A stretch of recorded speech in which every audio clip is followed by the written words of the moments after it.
Karachi airport پر بھارتی طیارہ کیوں لینڈ ہوا؟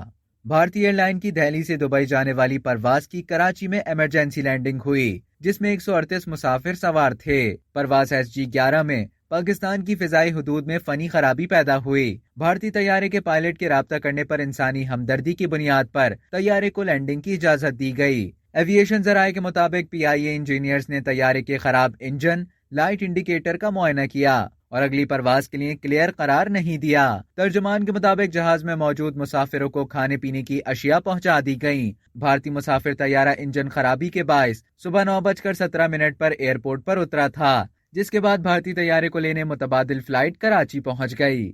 اب تک کے لیے اتنا ہی۔ مزید خبروں اور نیوز اپڈیٹس کے لیے ڈیلی جنگ کے YouTube چینل کو سبسکرائب کریں اور فیس بک کے پیج کو لائک کرنا نہ بھولیں۔